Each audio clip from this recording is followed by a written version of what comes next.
আমি এসি রুমে বসে থাকার লোক নয়। এমন কোনো স্প্রে আমি চাই না যে স্প্রে দিয়ে মশা লাফ দিয়ে উঠে যাবে। আজকে আমি যখন দায়িত্ব নিচ্ছি, আমার চিফ এক্সিকিউটিভ অফিসার বলছেন যে আমি প্রায় 440 কোটি টাকা একটি ঘাটতি নিয়ে, ঋণ নিয়ে, বোঝা নিয়ে আমি আজকের দায়িত্বভার বুঝে নিচ্ছি। কাজে আমি আপনাদেরকে আশা দিতে চাই, আপনারা অত্যন্ত সততার সাথে দুর্নীতিমুক্তভাবে আত্মশুদ্ধির মাধ্যমে আমার সাথে আপনারা কাজ করবেন। আমি ইনশাল্লাহ আপনাদের সমস্ত চ্যালেঞ্জ আমি নিলাম।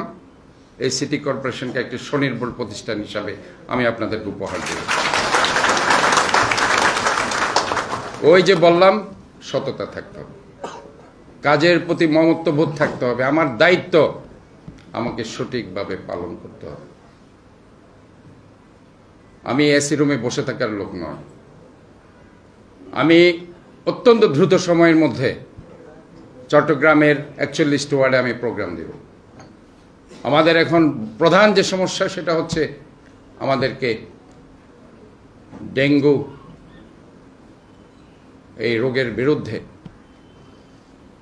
প্রতিরোধের জন্য গণসচেতনতা বৃদ্ধির জন্য আমাদেরকে প্রতিটি ওয়ার্ডে পরিষ্কার পরিচ্ছন্নতা অভিযান, পাশাপাশি সমস্ত নাগরিককে সচেতন করার লক্ষ্যে লিফলেট বিতরণ কর্মসূচি সহ এর পরবর্তীতে আমাদের যে মশা লার্ভিসাইড কিলিং করার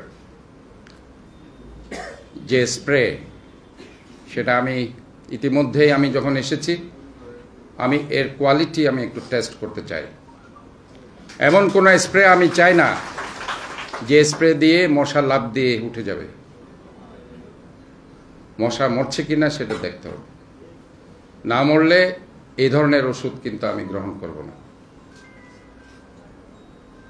কাজে আমি নিজেই স্পটে যাব। আমি বলছি বারবার, আমি কিন্তু সকালে এখানে বেশিক্ষণ থাকবো না, আধা ঘন্টা 1 ঘন্টা থাকবো। এরপর আমি নিজেই বেরিয়ে যাব। আমার সাথে পরিষ্কার পরিচ্ছন্ন অভিযানের যারা লোকজন আছে, মশা মারার যারা ডেঙ্গু সেক্টরে ডেঙ্গু সেল নিয়ে যারা কাজ করছেন তারা থাকবেন। আমি 2-3 ঘন্টা প্রতিটা ওয়ার্ডে ওয়ার্ডে থাকবে এবং পরিষ্কার পরিচ্ছন্ন কর্মকর্তারা, আমি একটু আগে শুনেছি প্রায় 2000 কর্মচারী পরিষ্কার পরিচ্ছন্ন অভিযানে কাজ করছে বিভিন্ন ওয়ার্ডে। আমি প্রতিটা ওয়ার্ডে গিয়ে সশরীরে তাদের দেখতে চাই। যদি কাউকে আমি না দেখি, আমি অত্যন্ত